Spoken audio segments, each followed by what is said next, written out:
Sang legenda, asal-usul Nyimas Gandasari. Assalamualaikum warahmatullahi wabarakatuh.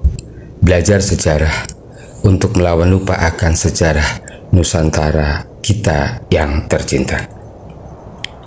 Apabila dalam cerita nanti banyak kekurangan, salah nama, salah tempat, tahun, urutan, gelar, silsilah, kami mohon maaf yang seagung-agungnya. Khusus kepada pencinta Bani Hidayatullah, kami mohon bantu subscribe, like, share, komen, bijak dan santun. Nyai Mas Gandasari adalah tokoh legendaris yang sangat dihormati dalam sejarah Cirebon.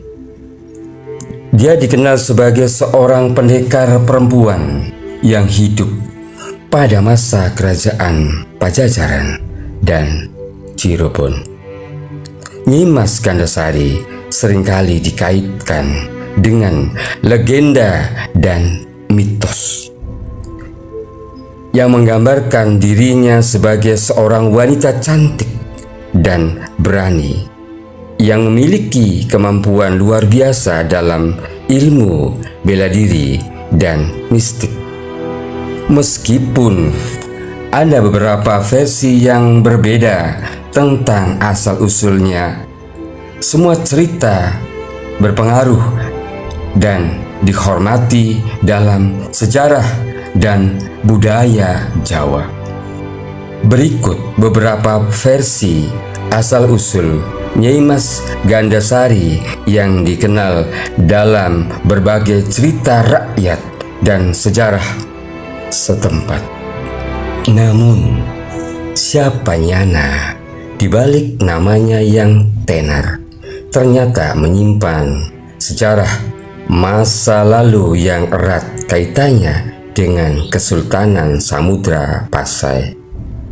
Bahkan disebutkan dalam Babad Cirebon bahwa Nyimas Gandasari atau Nyimas Ratu Gandasari bukanlah nama asli.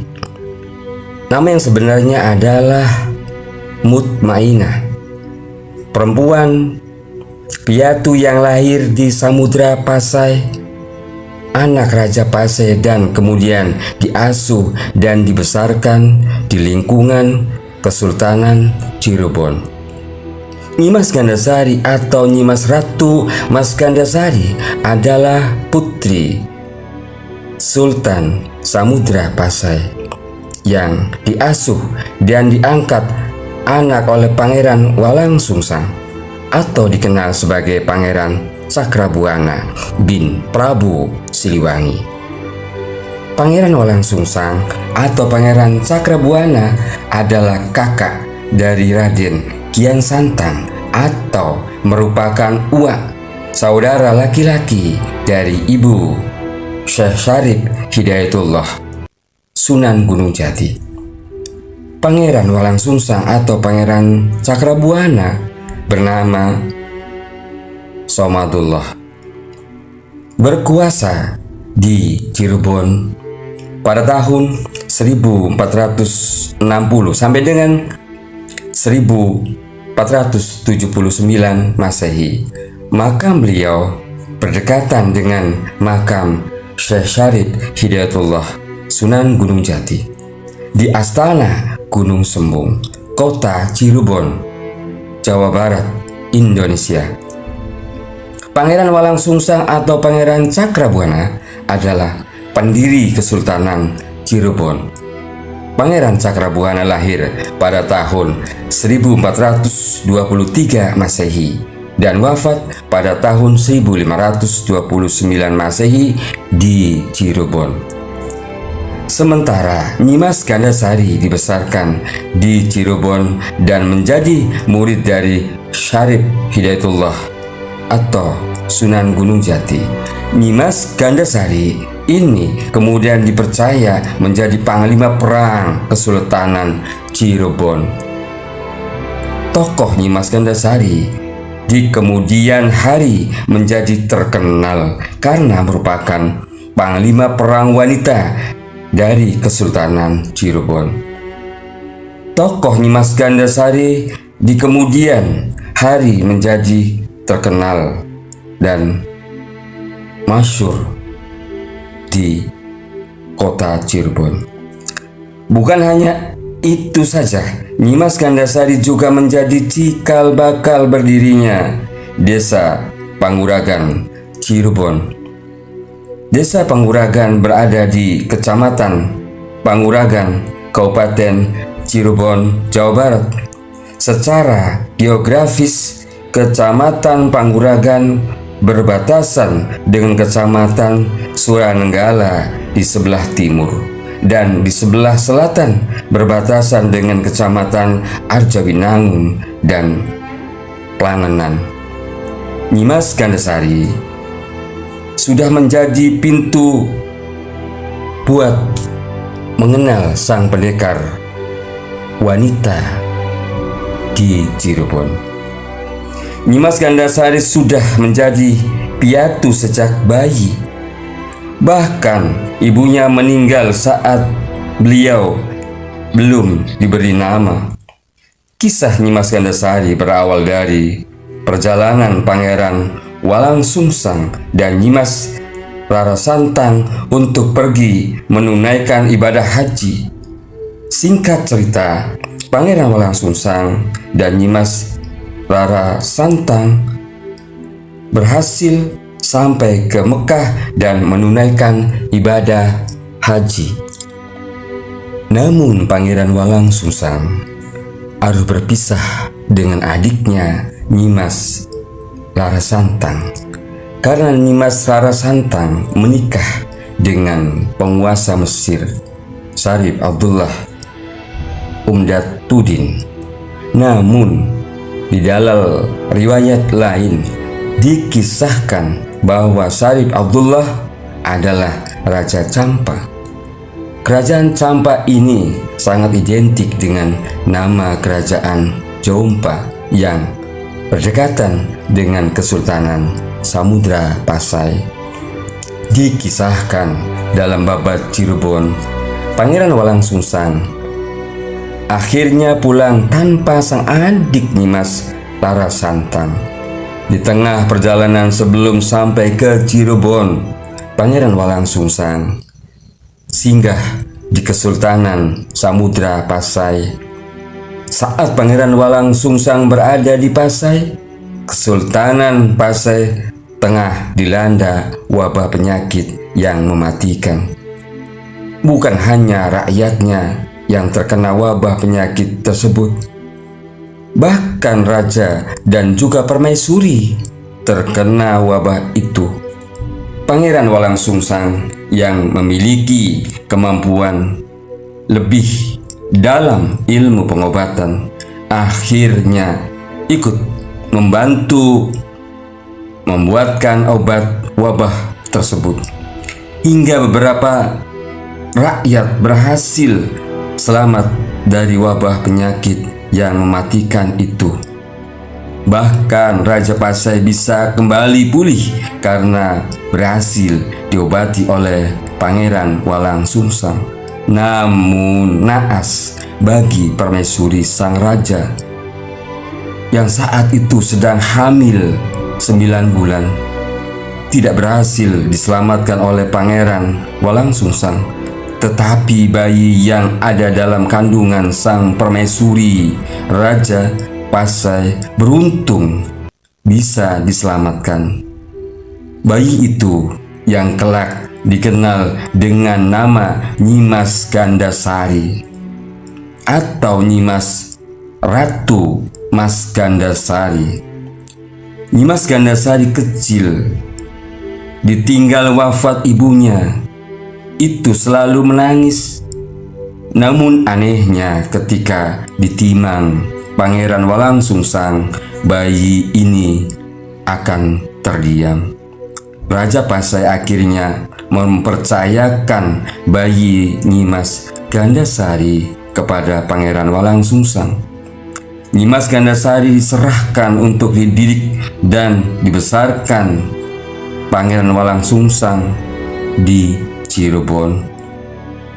Bukan hanya itu saja, Raja Pasai mempercayai Pangeran Walangsungsang karena dia tahu kalau sang pangeran adalah seorang putra raja.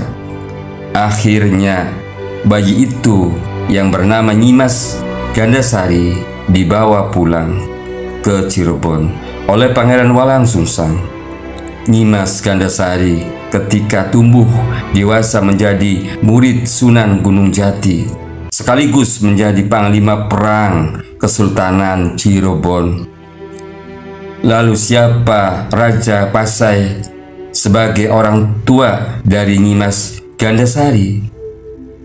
Sejarah Kesultanan Samudra Pasai pada kurun waktu tahun 1438 sampai dengan 1462 Masehi, Kesultanan Samudra Pasai dipimpin Sultan Solahuddin bin Sultan Zainal Abidin II.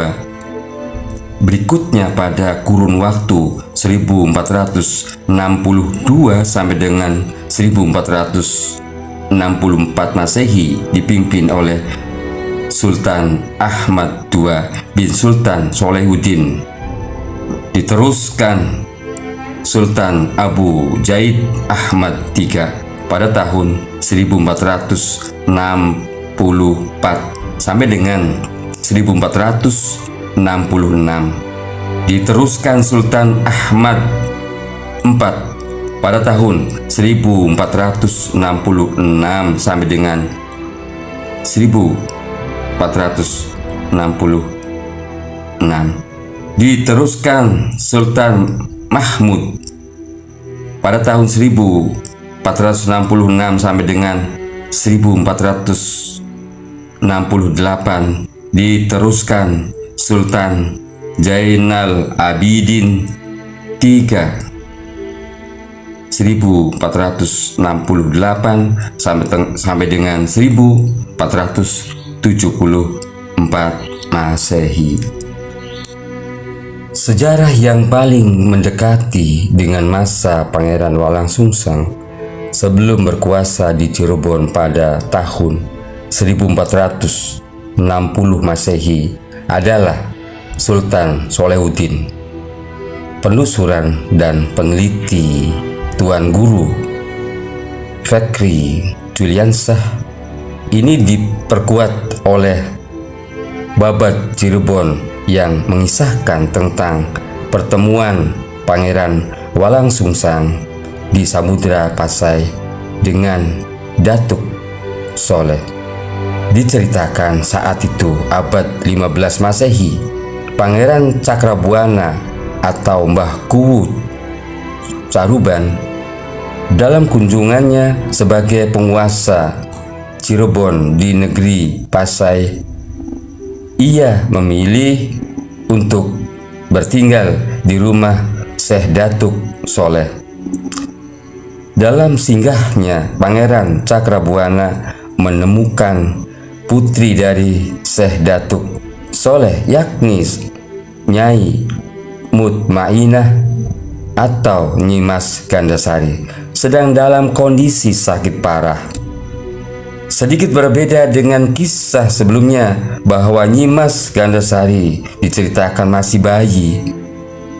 Dalam obrolannya dengan Pangeran Cakrabuana, Syekh Datuk Soleh menceritakan perihal putri sematawayangnya, tentang upaya penyembuhan anaknya dan penyakit yang diderita sang putri.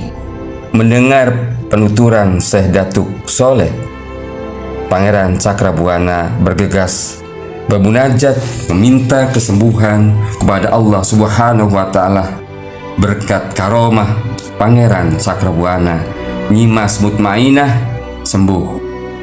Melihat putrinya sembuh, Syekh Datuk Soleh berterima kasih kepadanya dengan menyerahkan putrinya untuk dijadikan murid, dan saat itulah Nyai Mutmainah yang masih kecil dibawa ke Cirebon dan diangkat menjadi anak angkat Pangeran Cakrabuana dan diberi nama Nyai Mas Gandasari.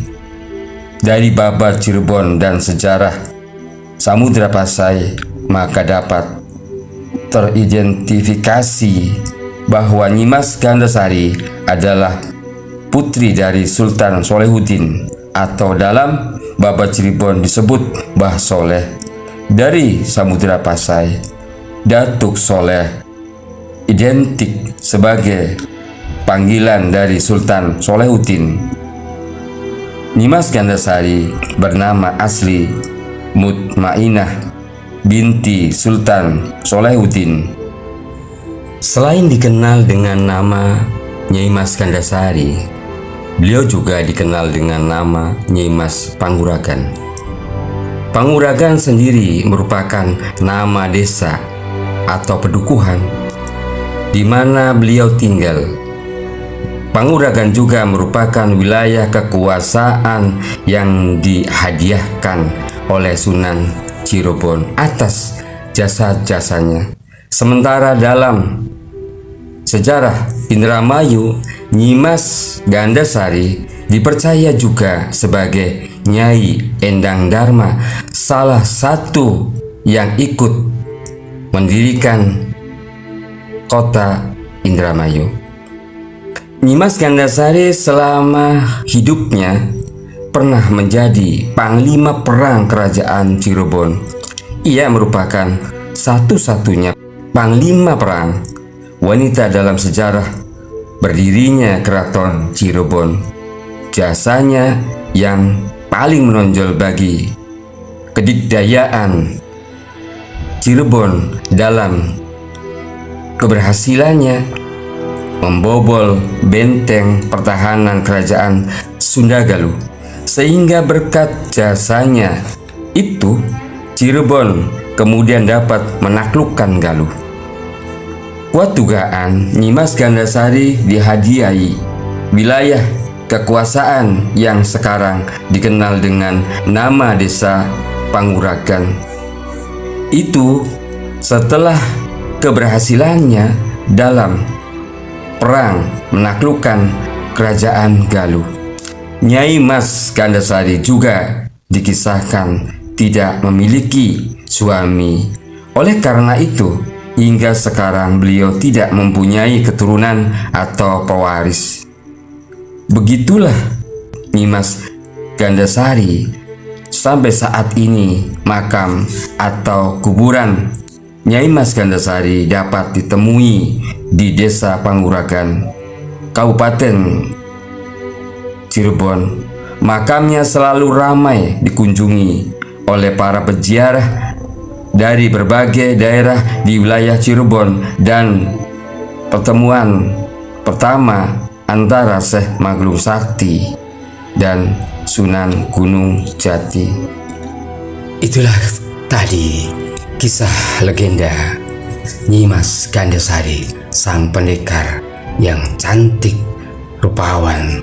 Beliau seorang pemberani, panglima besar Kesultanan Cirebon pada waktu Sunan Gunung Jati menjadi sultan di Cirebon. Apabila ada salah kata, salah nama, tahun, urutan, silsilah, kami mohon maaf yang seagung-agungnya. Bagi yang menyimak channel kami, video kami mohon bantu subscribe, like, share, komen, bijak dan santun. Semoga cerita ini menjadikan pelajaran buat kita. Ambil sisi baik, buang sisi buruk. Moga jadikan hikmah pelajaran buat kita semua. Akhir kata, wabillahi taufiq wal hidayah. Wassalamualaikum warahmatullahi wabarakatuh.